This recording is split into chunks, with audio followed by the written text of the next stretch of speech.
Caribbean Nightingale. Michaela's work focuses on empowerment of women and minorities through the arts along with the practice of self-care. Michaela, thank you very much for joining us. You're welcome. Thank Michaela. you for having me. So on this note, thank you very much to all our guests for joining us. Before we move on, we're going to have some poetry performances. And I would like to call on Efua Amwa if she is around. Efua, please put on your audio device. Hello. Please, can you hear and then me? take us away. Hi, yes, loud and clear. Okay. Hi. So, thank you very much for the opportunity to be part of World Poetry Day and the conversation with women in poetry. So I'll be reading a piece titled The Sun. The Sun, and it's dedicated to all the women in the arts industry or the creative space. The creator lives in you. You are the creator. You create smiles and miles of joy. You've kept peace and assurance. The universe bows at your shaky feet and kisses your trembling hands. Out of words, you make the world a home. When you see the sun, ask him if the skies need alteration. Show him your thread and needle and your vulnerabilities wrapped in watchy leaves. When you see the sun, ask him if he wants the love between him and the moon to be molded in his palms. Ask him if he saw what happened to the stars last night. Tell him you can make him see the stars later at night. The creator lives in you. You are a creator. You create love and hope and peace. You paint pain and fear and loneliness and insecurities. You build mighty castles and empires and abandoned cities. You see, no matter how you see the sun, no matter how bright he shines, no matter how he dims his brightness, the creator lives in you. You are a creator. You are a woman. Thank you. Oh, that is so beautiful. The creator lives in you. You are a creator. You are a woman. Yes, we are women. Yes, we are creators. And yes, the creator lives in us. Thank you very much, everyone. That was awesome. Okay, so on this note, we move on to our conversation. Of course, our guests for today are Debbie Tosin Kilday, Beverly Nambozo Nsenyu Yumva, Krista Valiserio, and Michael Maciel and Suzanne the Poetess. So we'll begin by me being, what do we call it? I want you to read through me with my first question. How has the journey been like?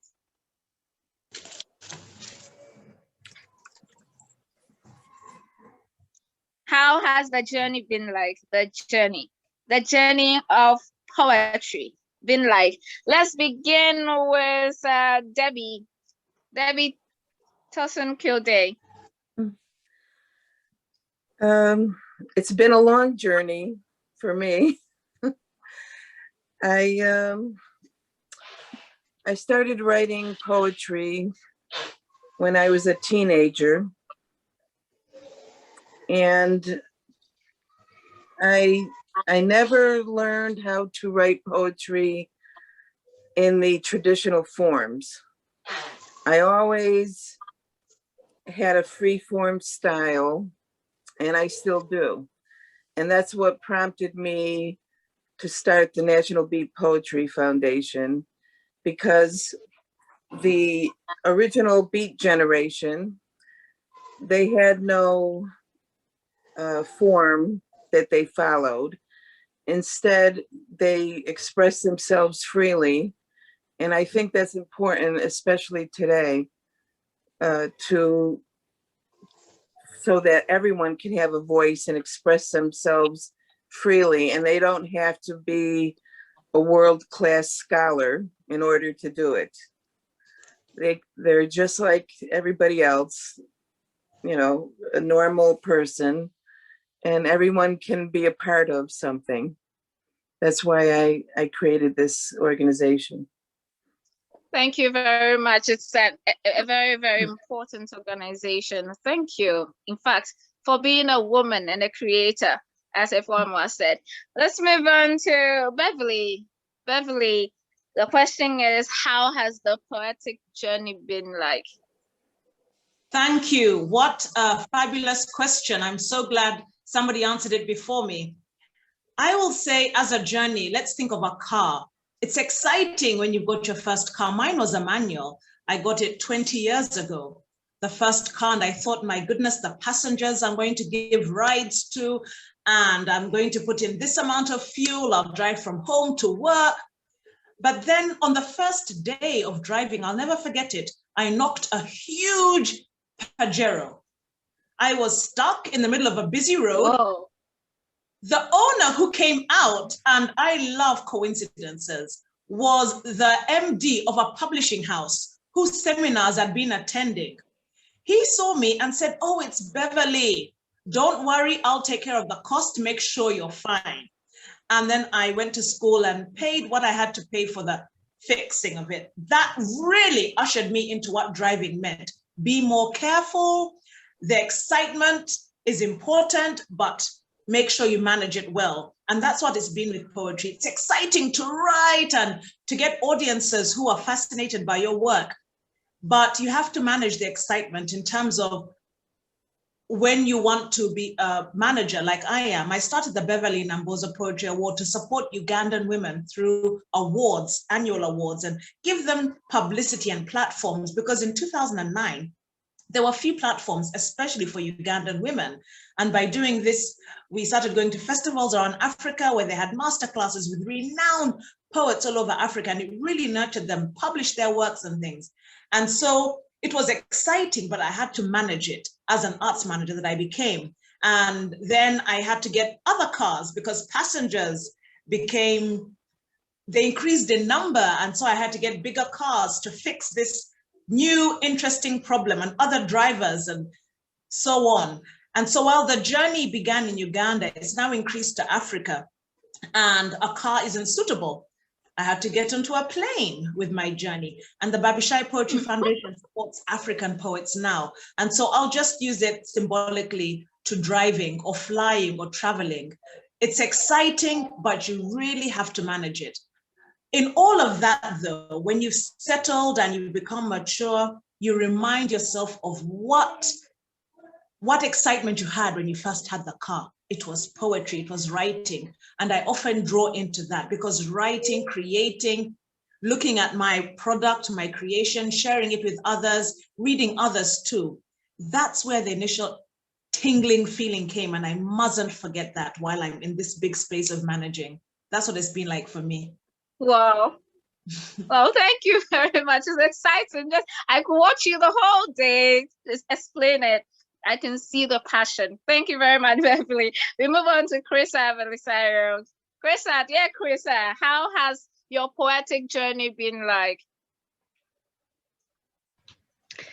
Well, I think that I'm very amazed when I hear other poets like Beverly, who are so creative and manage and help others. I try to do it too, but as for poetry, for me, poetry was always a passion. Poetry is my life. I never admitted I'm a poet. Other people told me that I write poems. In fact, one my CEO, Debbie Kilday, told me that she wants to warn me. I told her I'm not a poet, I'm a physicist. Sorry, why? Well, but you're right. I write. I write, but I write because I need to write. I don't write. I write in a rhyme. I live all my life in a rhyme. I give rhyme to my life through what I write.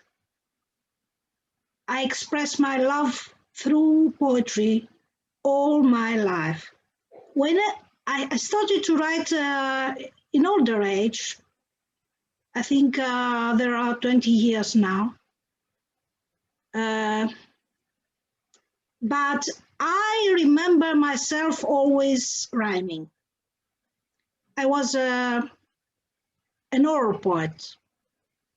Oh, well, Yes. And thank you. when I think something of reading, because I read a lot of poetry, I don't write only. When I think of poetry, I don't remember that I was reading a book. I remember that I was feeling. And Whoa. yes, this is what I remember. And afterwards, I'm in my maturity now. I meet the poets, the big poets I read in their own language, because I speak many languages. When I was young, and I remember the feelings they produced me. After I meet them again, if you say to me to recall who I read, I could not tell you, because always poetry was an amusement and a joy for me. Thank you very much. Thank you very much, Trissa. It is amazing. You are an emotive poet. That's what they tell people like you. You write from your feelings and you reach to satisfy your feeling. And as you rightly said, you actually do write out of a need and not just because you want to. Thank you very much. We move on to Mikhail Mashiel. Mikhail, what has the journey been like? Hello again. Thank you so much for having me. My journey in poetry, I can say, started 13 years old when I got introduced to French and Haitian literature, studying in school, in secondary school in Haiti. And I, just like our previous panelists mentioned, I just started feeling things, reading them, and I was like, oh, wonderful. And I loved grammar. And so I just pursued that. I would write for fun. And when I couldn't find other ways to express myself, so I would just put it on paper. I would write to express some things because I could understand other people and just put what they're saying on paper as well with poetry. And but growing up in Haiti, you don't necessarily say, "Oh, I'm gonna grow up and be a poet," right? That's true. So anywhere really, not just Haiti, in the Caribbean. Haiti in particular is just hard for artists. You're not valued as much, and as a poet, you have to feel free to express what you feel, and sometimes it's about the current tensions in politics, and of course, with censorship in the government, a lot of people couldn't, or if they did, they would get in trouble, and sometimes, unfortunately, lose their lives. And so that was always on a back burner for me up until I lost my youngest child, and Oh, sorry for there that. were so many. Yes, thank you. Yeah, so there were so many feelings going on all at once, and I was like, oh my goodness, where can I turn to? And that familiar friend, came back to me, and so it was a little bit of a challenge this time around because I did not grow up speaking English. In fact, I preferred other languages that we were learning in school than to English. But since I've been living in the US for a while, and I had taken some poetry classes in college, and so I started writing again and performing.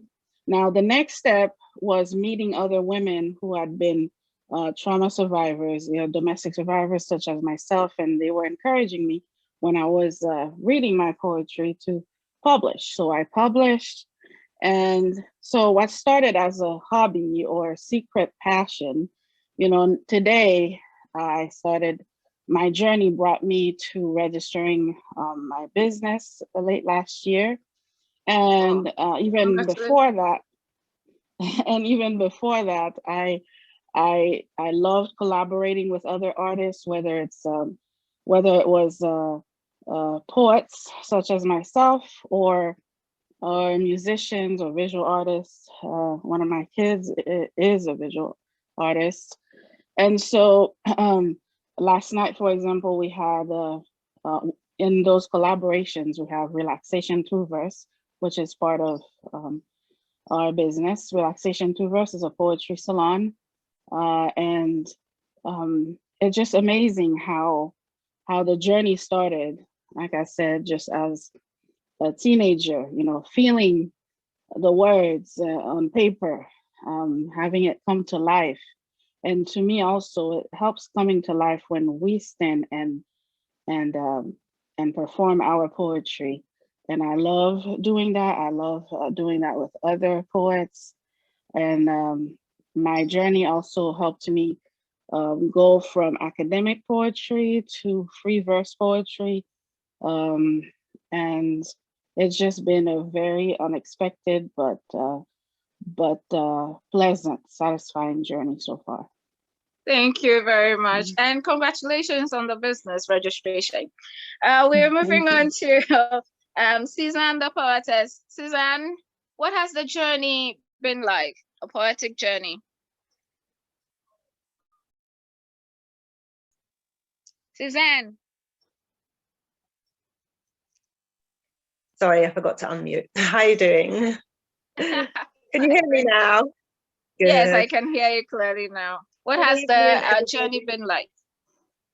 It's been amazing. It's been transformative. I started off writing poetry in 2001. And at the time I used to go to a church which specialized, I would say, in prophetic. It was a prophetic ministry. And the very first poems I started writing were prophetic poems, messages from God, basically.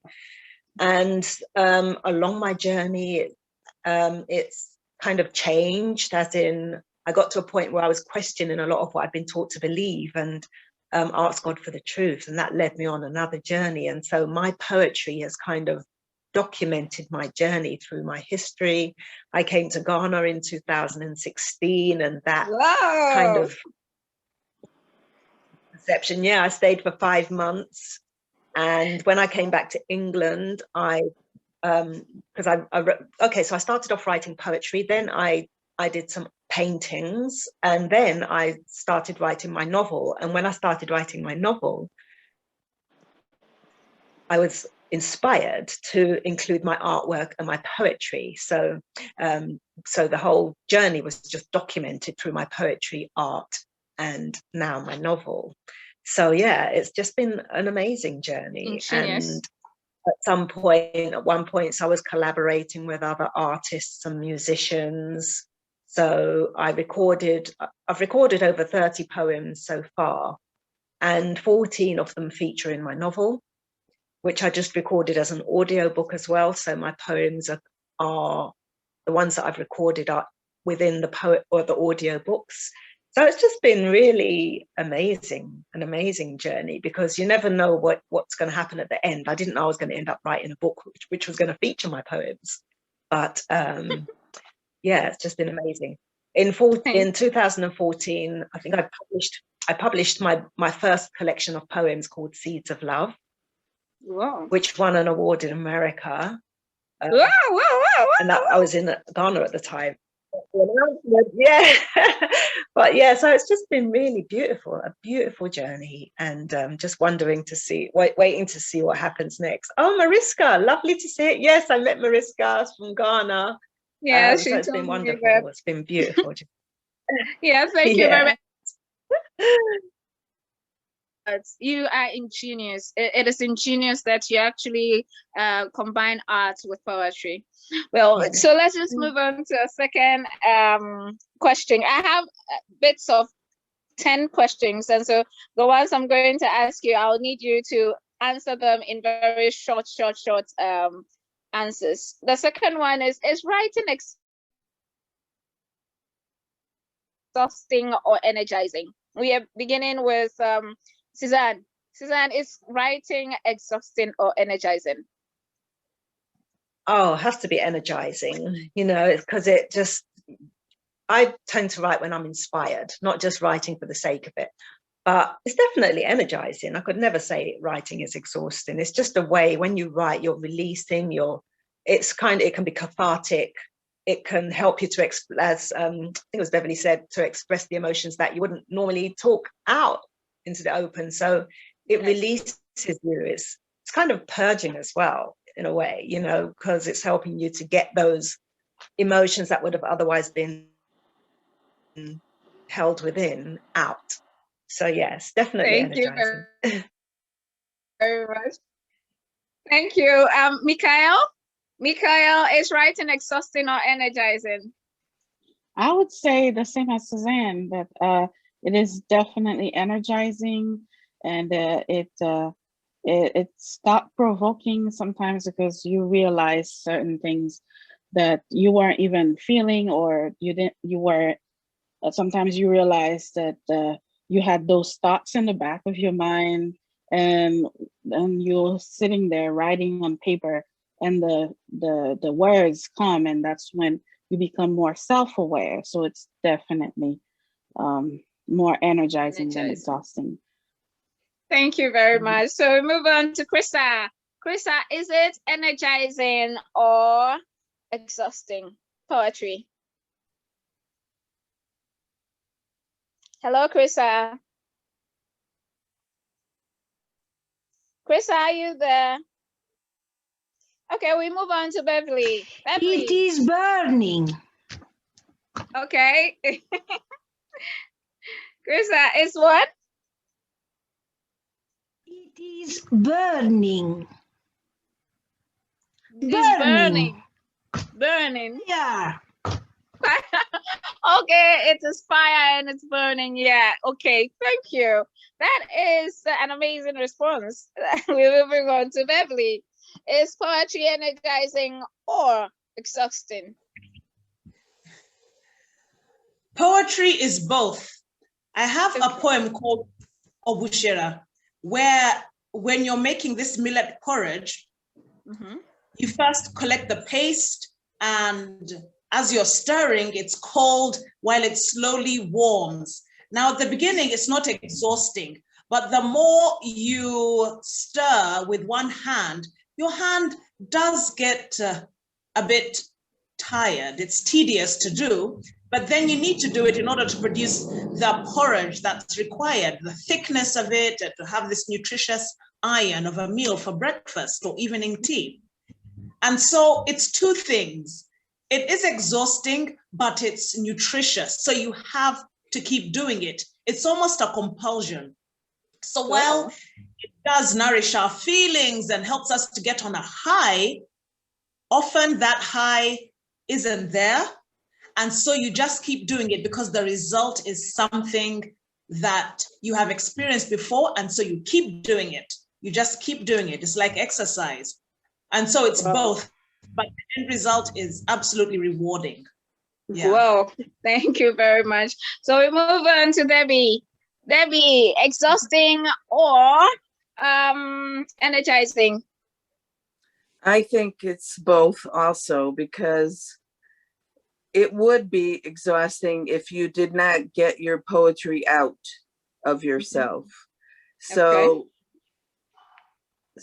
you sometimes are afraid to say what you are thinking or what you're writing. You don't want to really put it out there to the world. And that is exhausting because you're holding it in. But once you let it out there and let other people hear and see your writing, then it becomes exhilarating and Wow. energizing. Wow. Thank you very much. So our third question is, do you strive to let every poem stand on its own, or you try to maintain some interconnecting style? I don't know if a question is clear, as in, do you strive to make your poems different from each other, or you try interconnecting them? And this question, I'll begin with Beverly. Beverly. Thank you. I have found in the recent 5 years that it's much easier for me to interconnect them. And it's because of the way I think these days. I think long term. Mm-hmm. And by thinking long term, my processes take over a series of days. And so of late, I've been waking up at 3 a.m., for example. And so I take an hour to pray, and then I start writing in my notebook what I need to do. And I think and I read up on business because I want to be an extremely successful businesswoman. Mm-hmm. And then I exercise for an hour. That pattern has led me to create a series of posts on Facebook by 4 a.m. because of my thought process, messages that people may take as they wish, but hopefully I'm touching somebody who's going through something difficult. Wow. Because I've been able to overcome a number of difficulties. And so my poetry, for example, there was a time when it was a lot about how you can overcome spiritual oppression, okay?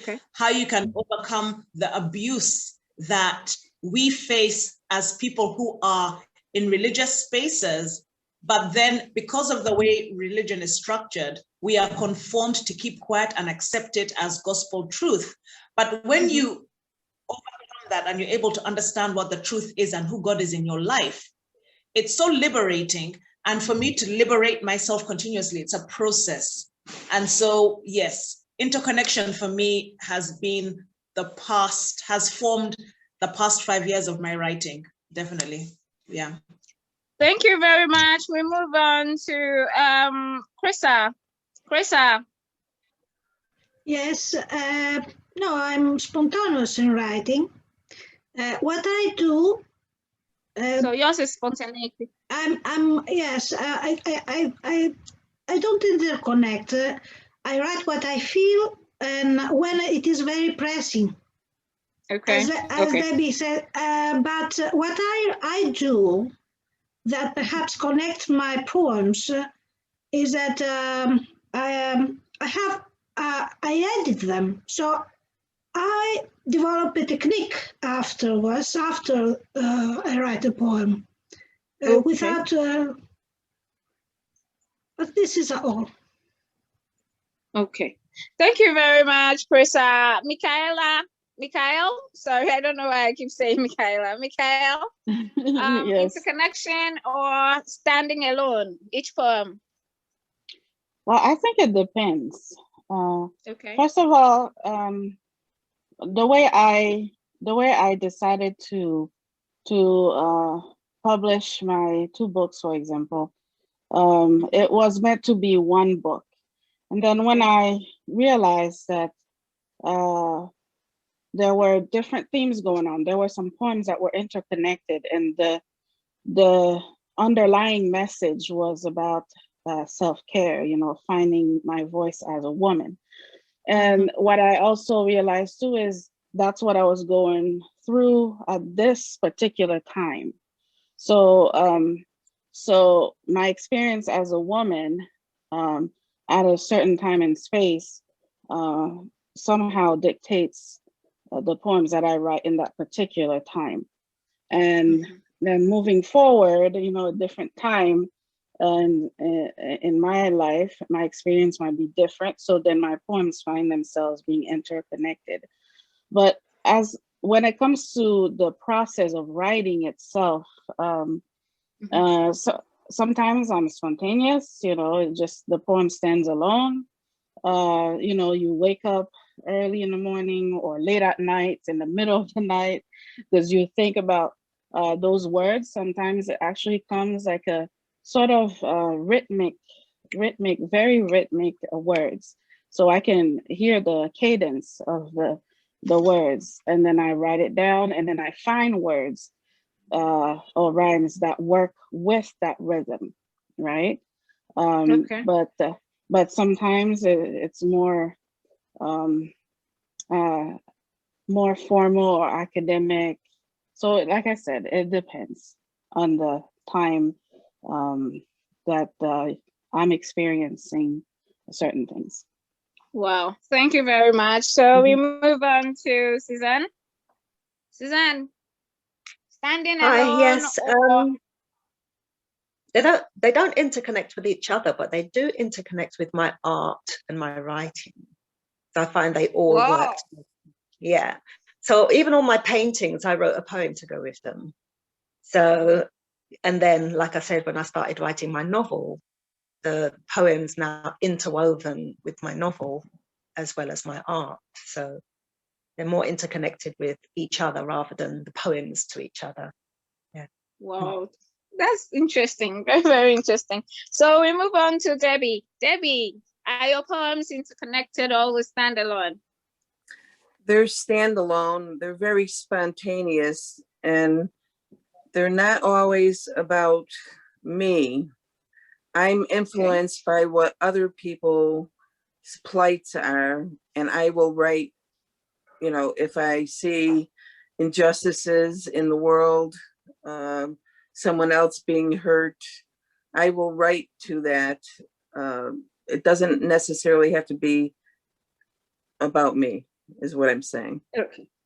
Thank you very much. The next question, well, it'll be me being a little naughty, but I have to ask because I'm also a poetess.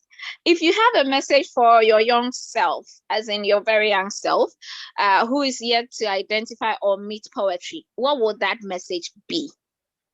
And we're starting with Debbie. Debbie, what would that message be? Don't be afraid. Do not be afraid to Wow. express yourself.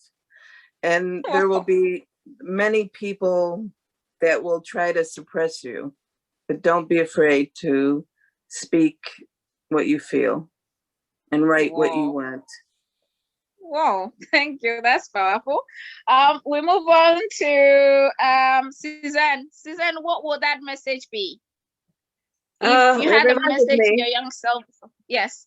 It reminded Your me young of self. my inner child, because Okay. part of my journey was actually learning to connect with my inner child and give her the freedom that she wanted to express herself.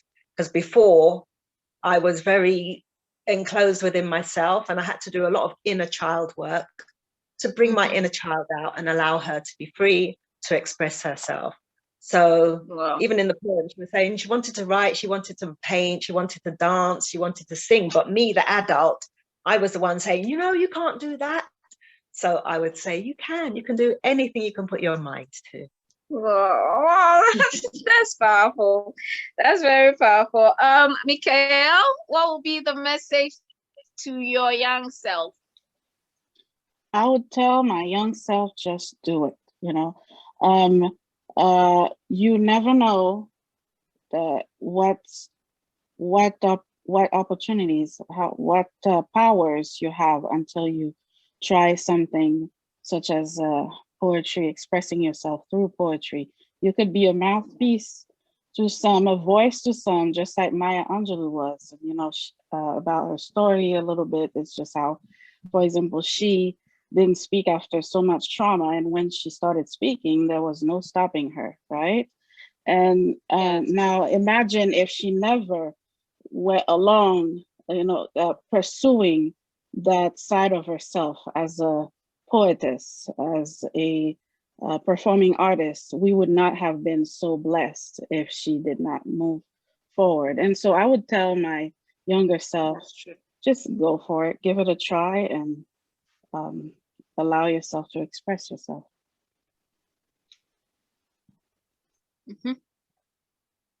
Thank you very much. Thank you very much. Krista, what will be the message for your young self before she met poetry? Krista. Do you know something? Do you know something? I would tell her, do you know something? You are a poetess. Don't try. They won't call you they won't call you Einstein. Perhaps they call you Akhmatova, something like this, something sub 4 perhaps, but not an Einstein. Don't try on it. You are a poetess. Yeah, you are a poetess. I love that message. Thank you. Beverly, what would that message be? Beverly. Thank you. I would definitely tell my younger self, explore as many opportunities as possible and try and create poetry into a money magnet. In other words, don't be afraid of using art for art's sake, but also art for survival's sake. And so find ways in which you can nurture that powerful gift into something you can earn from. If you can discover those ways when you're younger, the future belongs to you. Wow, thank you very much. We are moving on to our fifth. I told you I have 10, so we'll have to make our answers a bit shorter. Now, which writings inspired you and why? When you were growing up, which writings inspired you and why? This time we are beginning with Mikael. Mikael, which writings as an upcoming artist inspired you and why?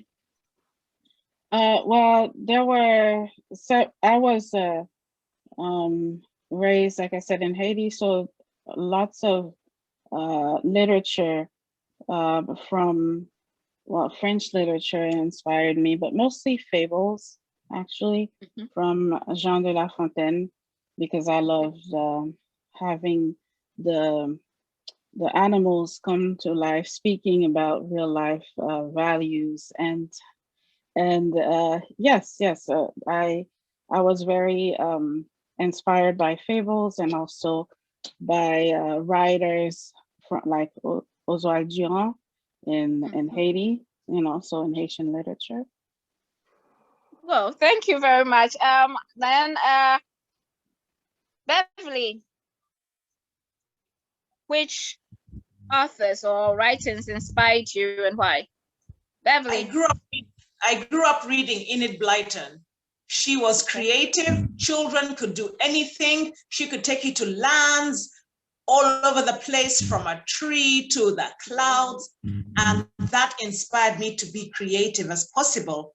My first African author was Elechi Amadi, The Concubine. When I read that, my heart almost dropped at the tragedy, but it also was lifted at the power of images with this author. And since then, my trajectory of reading African authors just propelled. Yeah. Oh, that's nice. When authors describe other authors, you could see, especially if they love them, you could see the emotion. Well, that's me just trying to be melodramatic. So let's forget about that. We are moving on to Debbie. Debbie, which writings inspired you when you were growing up, and why? I read a lot of fantasy and mystery, and I think it was my way of escaping. I grew up on a farm, and there were hardly any people besides my immediate family there. So I always wanted to escape to other lands and see different places, which I wasn't seeing in my own little farm. So, but that's exciting. I always looked to people that were going against, like Anne Waldman, the beat poet. She's always going against what's wrong with the world. I've been very influenced by her. Also, Diane de Prima, who just passed away recently. She would write about things, women's issues that no man wanted to hear, and they would try to silence her. Wow. Those people always influenced me. Thank you very much, Debbie. Let's move on to Krista. I could say that Greek poets, the ancient Greek poets, influenced me a lot because. Krista, what do you hear me? Yes, clearly. Yes, Sappho was an inspirer of me since I was 16 after I met her in the school. But there were roots of this poetry in our traditional poetry. So I started very young to be interested about traditional songs. Afterwards, of course, I became a books eater. I read from every language. I started to learn a language because I like the literature, and I wanted to see it in their origin. And I met like this the beat poets, but after they call me a beat poet, now I'm fond of the beat poets. Anyway, that's all. Anyway, you are a big poet, that is for sure. Let's move on to Suzanne. Suzanne, what did you grow up reading and why?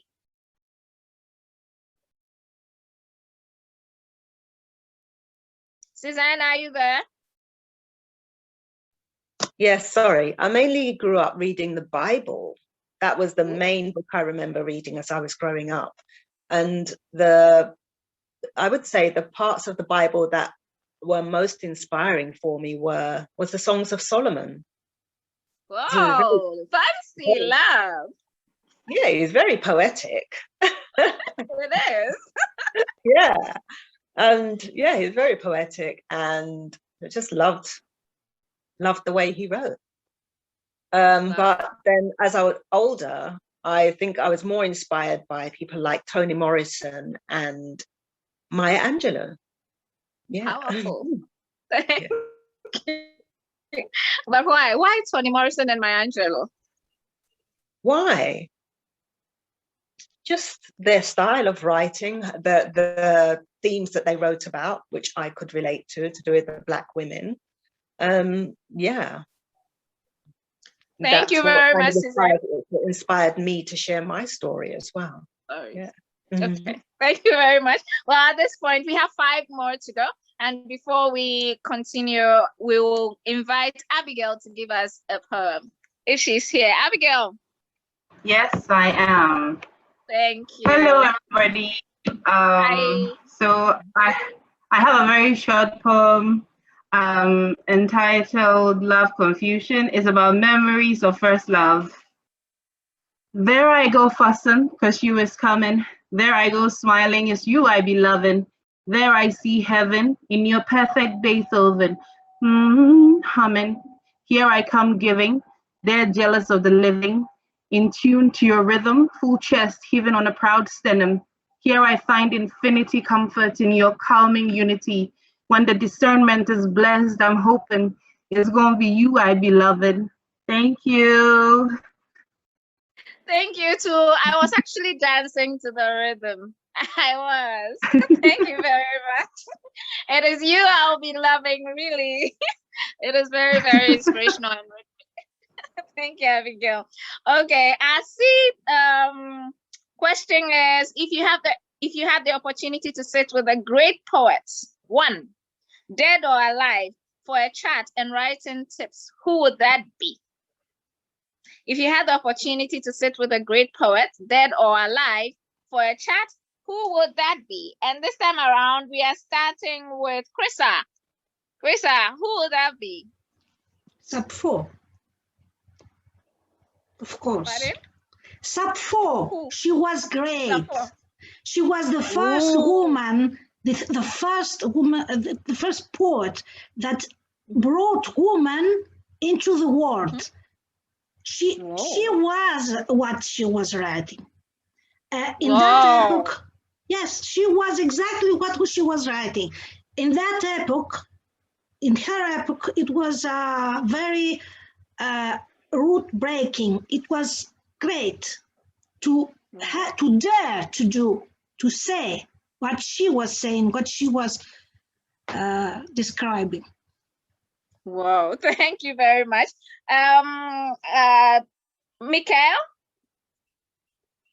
Michael, who would that be if you had the opportunity to actually be with one great poet or writer for a writing tip or chat? Who would that be? Oh my goodness. I'm sorry, I have to mention two because I really would love to chat and meet too. It's Maya Angelou and Audre Lorde because because their writing have just been so powerful and authentic, and it has inspired. They have inspired me to go ahead and share my my own story, my own truth. Thank you very much. So let's move on to Beverly. Beverly, who will that be? Beverly. Hello, Beverly. Okay. If Beverly is not there, let's talk to Debbie. Who would that be? Unfortunately, it should be a woman, but it's a man. It would be Jack Kerouac. It would be why? Jack Kerouac because I would love, I think he was just so interesting of a person, and I think he would probably tell me off and tell me how to write. And tell me not to follow the rules. Okay. And not to follow the rules. Thank you. So Suzanne, who would that be? If it was a male, it would be Imhotep. Imhotep was actually the father of poetry. So when I was studying the history of poetry, did some research on the history of poetry and found out that it originated in ancient Kemet, which they now call Egypt. And so Imhotep was the father of poetry. It was him who actually wrote the first poems. And of course, for a female, it'd have to be Maya Angelou. Ooh, that's fancy. Thank you. If Beverly is in, Beverly, would you like to answer the question? Beverly, are you here? I think we'll have to go on without her. Then the seventh is, what was the first book that made you cry?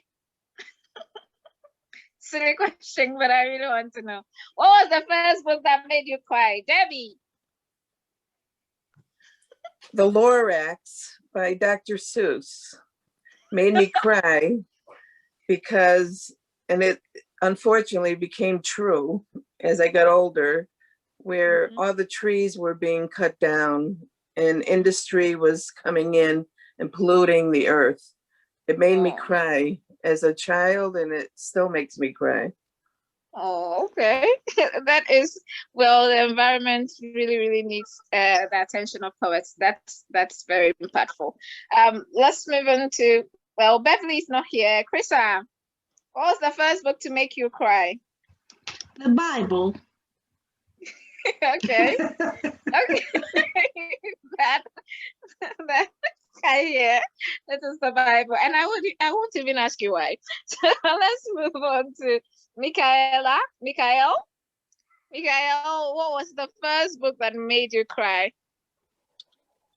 I cannot think of a book that made me cry. You mean in childhood or recently? The first that made you cry ever in your life? Well, when I read I Know Why the Cage Bird Sings by Maya Angelou, yes, that made me cry. It hit home a lot, and that was a very intense, powerful book. Hello? Yeah, Maya Angelou. Yes. Yeah, that book was also, yeah, it's powerful. Thank you. Suzanne? Suzanne? Yeah, oh, sorry. What was the book that made you cry? I wanted to You say the too. Bible, but I was thinking, I don't remember the Bible making me cry. In fact, You I don't and remember any Krista. books. Oh, I see. I don't remember any Okay. books that made me cry, to be honest. Okay, so what is your spirit animal? Okay. Oh, go on. What is your spirit animal or symbol as a writer? This is where we hear the big animals and answers. Are you asking me? Oh. Yes, I am. Oh, it'd have to be a butterfly. Wow, beautiful. Anyway, like you. Thank you. Okay. So, Mikael, what is your spirit animal or symbol as a writer?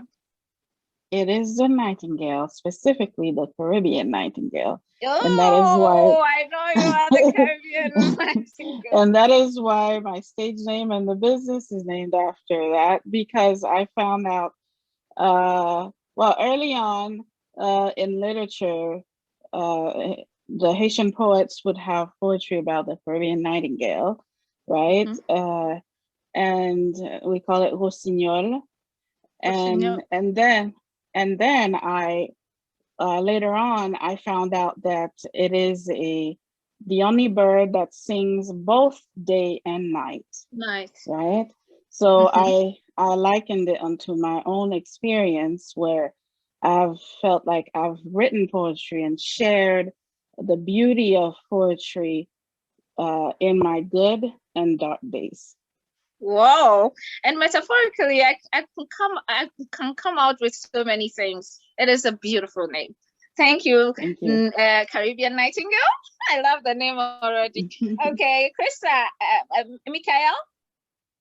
Yeah, Krista. Krista, well, I'm sure that I'm a chameleon. Chameleon that change colors, yes. She adapts to every environment. Yeah, this is I me. get it. Thank you, Madam Chameleon. So, Beverly, is Beverly in? Oh, okay, we lost Beverly like that. Let's move on to Debbie. Debbie, what animal would that be?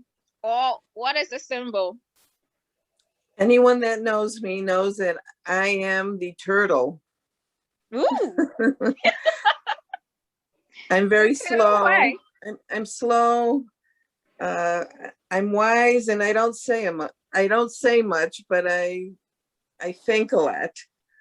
Oh, and you will live long. You will live long. That is for certain. All turtles do. Thank you very much. Okay, so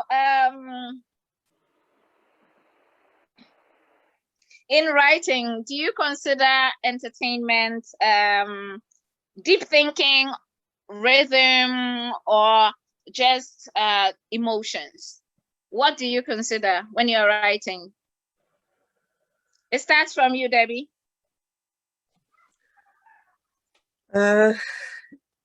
It's mostly emotions, feelings and emotions that I write. But I do want to tell you that when I do any writing, I usually have music blasting in the background. Whoa. While I write.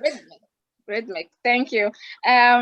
Next, Beverly, you're in. So when you are writing, do you consider entertainment, deep thinking, emotions, or rhythm? What do you consider?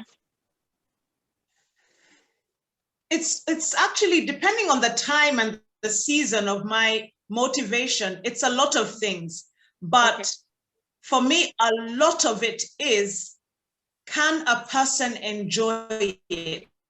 And enjoyment comes from the rhythm, because I'm musical as well. So rhythm is priority for me. I would say that, which then combines with entertainment. Yeah. Wow. Thank you very much. Message, and not take that away, but rhythm is definitely. Yeah, that. Yeah, I get you. I get you. Thank you. Krista, what would that be? Well, I couldn't say it is entertainment. I torture myself through poetry, but I as I said, I'm a rhythmic girl. I have the rhythm in me, and I cannot write without rhythm. I cannot write anything else than poetry. This is true. Okay, thank you very much, Krista. Mikhail? Yes. So I'm asking, what do you consider when writing poetry, as in deep thinking, entertainment, emotions, or rhythm?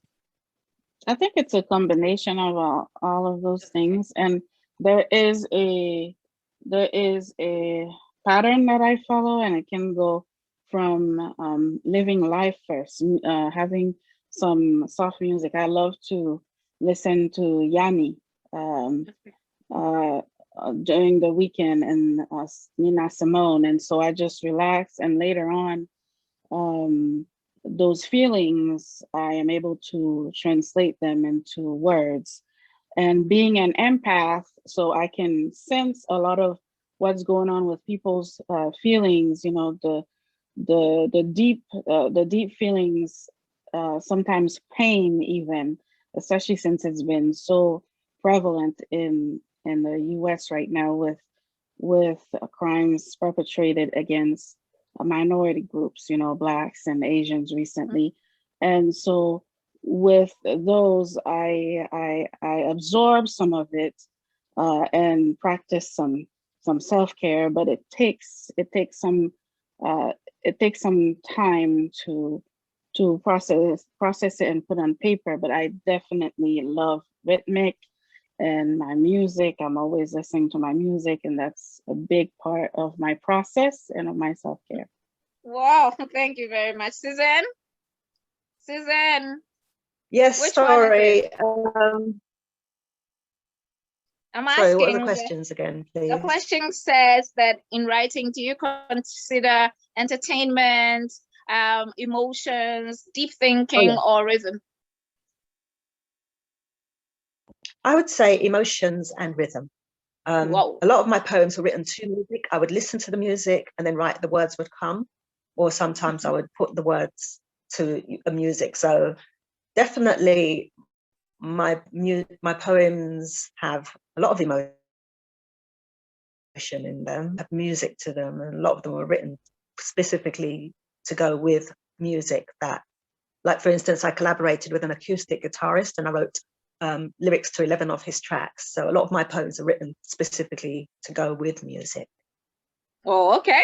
And then a lot of them just came as a download. Okay. You know. Thank you. We are on our 10th. Yeah. Thank you. We are on our 10th question, but before then, we are going to do something to close it.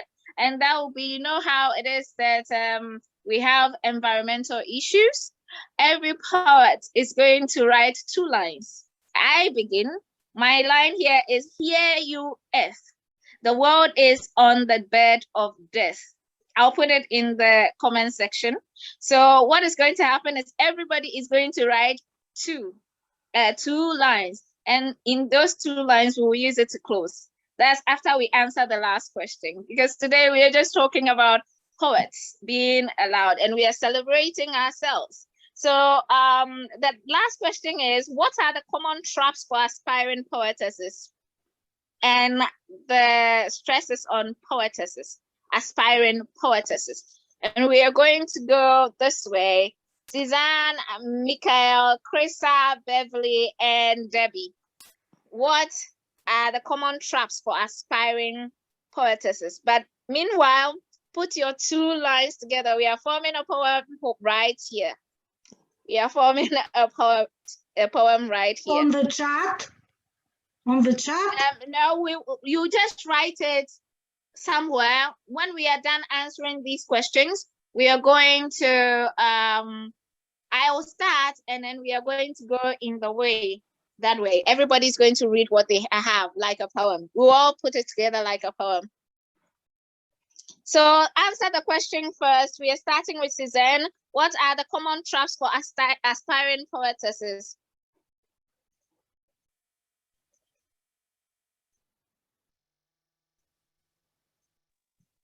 I have no idea. if you stop yourself from writing, or if you don't write when you're supposed to write. You know, like sometimes you might get you know, especially first thing in the morning is when I tend to get mine. You might get an idea, but you're too tired to get up and write it down. And you think, oh, I'm going to remember it later. And then later on, you've forgotten it. So to me, the only real trap is yourself, you know, not following through with the inspiration when you get it. Or not, as somebody said earlier, putting it out there, but to share your poems with other people so that other people can be inspired by it. Good. I don't know if that's a trap, but I wouldn't call it a trap, but it's a Anyway, kind of block. It's kind of like you're blocking yourself, really, you know. okay. Thank you. Thank you. I hope you're working on your 2-line poem. So, I haven't- Mika. Sorry, do I need to follow it on from what you said? Yes, but then when I finish, then we go on that way. But So you will follow from me. So can you just say what you said before again? It is in the chat though. I said, hear ye earth. Hear you earth. The world is on the bed of death. Oh yeah. We are trying to say, do something for the environment. Hear you earth. The world is on the bed of death. So, Mikael, the question, common traps for aspiring poetesses. Well, I would say there are a couple, 2 or 3 that I can think of right off the top of my head, based on my own experience and reading other authors and being around other poets. When you're starting, an obstacle might be to find your own purpose, your voice, right? And as women, we tend to overthink things or doubt our talents, you know, so you need to, in that case, you might need to surround yourself with positive people, you know, that are your tribe, your circle, right? And that also helps you find confidence to share what you have to say on paper, or if you are a performing poet solely, then to stand up and share your message. The other thing is an obstacle that is very tangible is being discovered. Let's say you wanted to make that your career, just like I think it was Debbie mentioning that when if you could get that done as you're young, it's better for sure, you know. And if you are a young woman of color, for example, Black or any other minorities, then it becomes even harder to get your voice heard and be discovered. So in that case, you know, it's persistence, you know, put your work out there and have faith in yourself, have faith in the universe that something will pull through. Thank you very much. Krista, what will be the common traps for aspiring poetesses? What are some of your advices for them?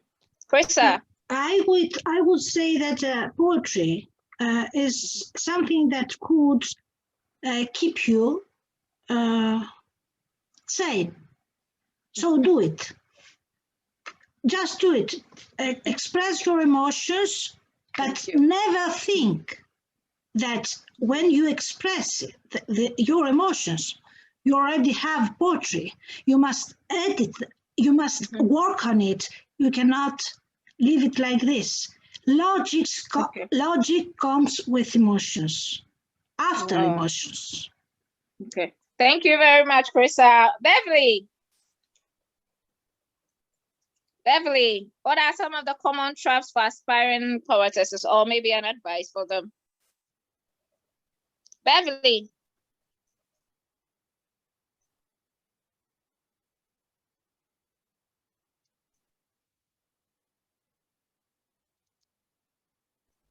Beverly. Okay, so let's move on to Debbie. Seems Beverly can't hear us. I would say that one of the traps is the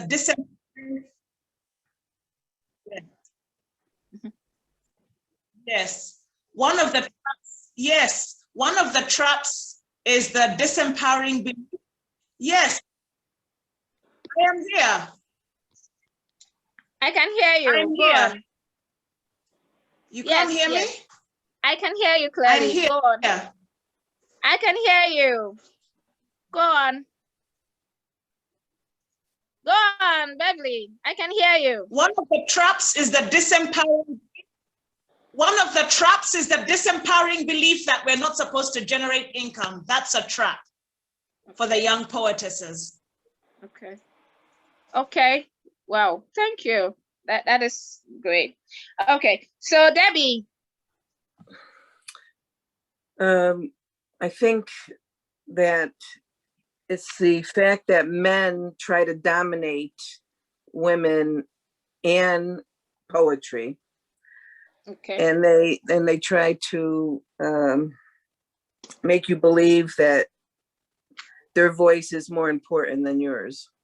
Whoa. Yeah, that's a really big trap. Wow. And so how would you recommend we deal with that, Debbie, since you brought it up? More women have to be like me and put themselves out there, even though there are those that would try to silence me even today, because I am a woman. They don't want to hear what women have to say most of the time. Okay. The world is dominated by more men than women, even though there are more women than men in the world. That's unfortunate, really. Thank you very much for bringing it up. Anyway, our time is almost up, so let's go on with our poem. And I will begin. Suzanne will go next. Mikael will go after Suzanne. Krista will go after Mikael. Beverly will go after Krista, and Debbie will end it all for us. And the poem is about being environmentally friendly to save our world. So I'll go first. It is, hear you, S, hear you, S. The world is on the bed of death.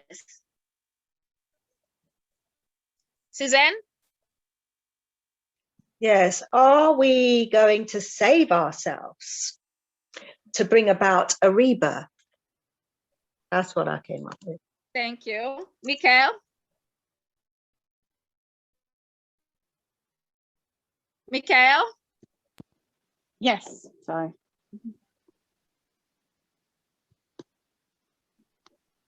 Okay. Feel your breath.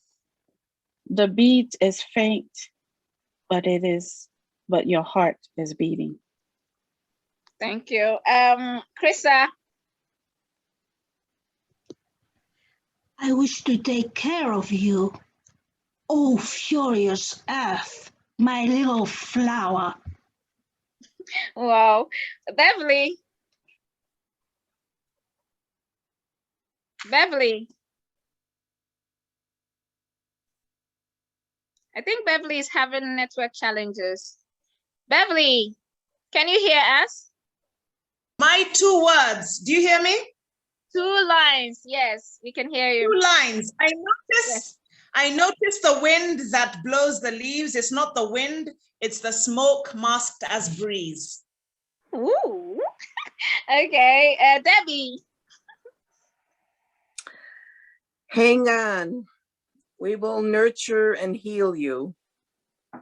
Thank you very much. Anyway, before we end it all, let's go straight without breaking, just in the way we started. I start, then Suzanne, Mikael, Krista, Beverly, and Debbie. No breaks. So immediately I finish, Suzanne continues, whatever we wrote, like that, so that it will be rhythmic and fire.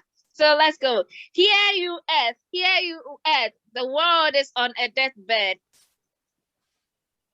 Are we going to save ourselves to bring about a rebirth? Feel your breath. The beat is faint, but your heart is beating. I noticed the wind that blows the leaves. It's not the wind, it's the smoke masked as breeze. I wish to take care of you, oh furious earth, my little blue flower. Hang on. We will heal and nurture you. Thank you very much. Thank you very much, Debbie, Beverly, Krista, Mikhail, Susan, for being our guest today. Before we move on, we are going to call on Kloko, the late Atukwuka's daughter, to give us a poem. Thank you very much again. Kloko, are you there? Yes, I'm here. Thank you. Take us away. Okay. I echo comrades. Hallelujah, comrades. Our blind eyes cannot see what we think we see. We can only believe what our eyes choose to accept. The depths of our minds can only save so much. And yet, well, who knows whose calabash we hungrily eat from, and from whose ungainly ground we quench our thirst. We have been asked on numerous occasions, what is our story? And we have in much the same manner replied, what is the question? We cannot allow Coca-Cola colored packages to adulterate our superbly enriched pito. And so we stand tall and stubbornly strong, like the ostrich, proud. We demand strange answers. We field gray political questions. We pursue our goal for our people's soul, and the hope of the land is grave and cold. Our lives rest not on kangaroo lies. We are on dangerous ground. Few dare, but we refuse possession and scorn at the thought of concession for the loss of consortium. We inquire of you and commit to none. We religiously salute our traditions and hold them sacred. Our ancestors bid us so. The land offers refuge and protection. There are few like us. We are no Jacobians, neither are we aristocrats. And so when the rare occurs and we meet one, very much a comrade, we can only salute and say, our blind eyes cannot see what we think we see. We can only believe what our ears choose to permit. But the death of the mind, comrade, are saddled with the death of thought. And the man's eye sees beyond the scope, onto horizons, onto horizons. We can only be comrades on life's long journey, on life's long logoligi journey, on life's long logoligi journey. The azalea blue in the sky will come and go and come and go. And so it is. Hallelujah. Thank you. Oh, thank you, Kloko. That was so nice. Anyway, before we move on, all our guests, please, we have formed something beautiful. Please put it in the chat.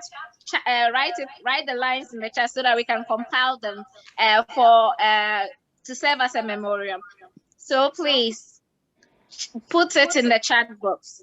Your lines, all your lines. Thank you. At this point, we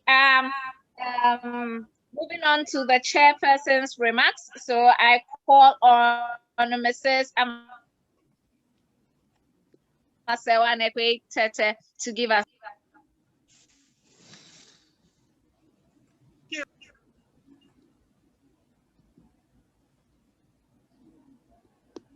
Thank you, Amafua.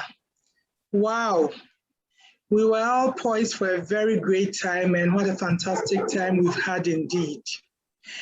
In listening to these women who started off many, many years ago, who've been through difficult parts of their lives as poets, but who have stuck with it and have persevered in different circumstances with different art forms. It may be poetry, but they've told you the different ways they write their poetry and how it is influencing their society. I can only say kudos to our wonderful panelists and to our audience. They've been very engaging. You can tell from the messages in the chat box and also across other social media. I think we've had in this session of Poets Aloud a very beautiful program indeed. I am grateful to all for your cooperativeness, for making it work, and to you, our cherished MC, for bringing that extra verve to the program. Thank you to everyone, and I hope that you stay on for our next session, which is our Poets Aloud session, where we would have a series of performances. Thank you. The chairperson's remarks. Thank you. Thank you very much, Madam Chairperson. We move on to the vote of thanks, and I'll call on our organizer, Oswaldo Kaite, to give us that. But before then, please, our guests, put the books, your books that we can purchase in the chat box so that our audience will be able to get some to buy. But for now, Oswald, please, the vote of thanks. Okay, I think I'm so privileged to be among the givers of life. You know, when women speak, life happens, and being the only privileged male to be amongst you, I feel very blessed. Well, I have to really thank you, Cecilia. This is an amazing moderating. Well, I didn't at the point I was lost, and you know, we said you made them say a lot of things within the shortest possible time. You are an amazing moderator. Thank you so much. And our different guests from different parts of the world. Of course, you have made life be as it's supposed to be so far as poetry is concerned. The different perspectives, the different ideology, angles from poetry. We thank you so much. And our chairperson, we thank you so much. And of course, just hearing, we invited you for 2 sessions. And immediately you saw this very session, though you are not so well, you decided to be on this one. And I think you have not regretted choosing this very one.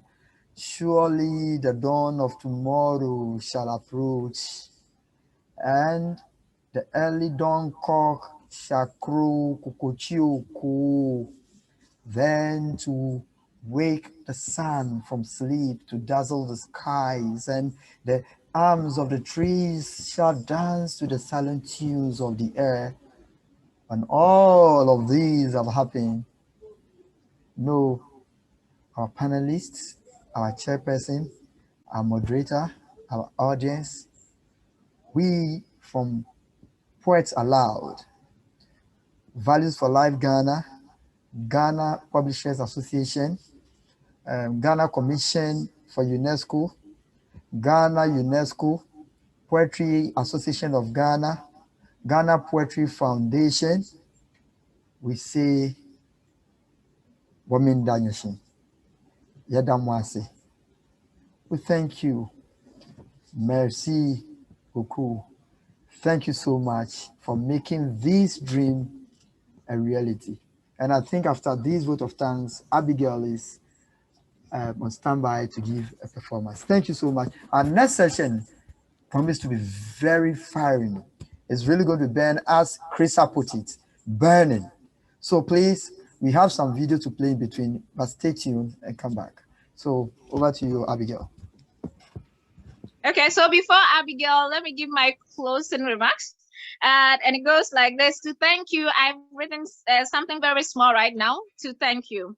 When life sits on our chest and our heads call our quest, as sorrows dance in as our guest, we will make bravery our crest, because we will always be poets. I take that again. When life sits on our chest and our heads call our guest, as sorrows dance as our guest, we will make bravery our crest, because we will always be poets. Thank you very, very much for being with us, from the chairperson to all the guests and to all attendees. See you next year. It's bye-bye for now. No, but stay tuned. We are continuing the program. Abigail, take us away. Every woman I am every woman. Every woman is in me. Pleasure, pain, perfection, all is there. The mysteries I have solved, the victories I have won, battles intended and unintended, fires both constructive and destructive installed in the Almighty's factory. Still burning is the desire for life.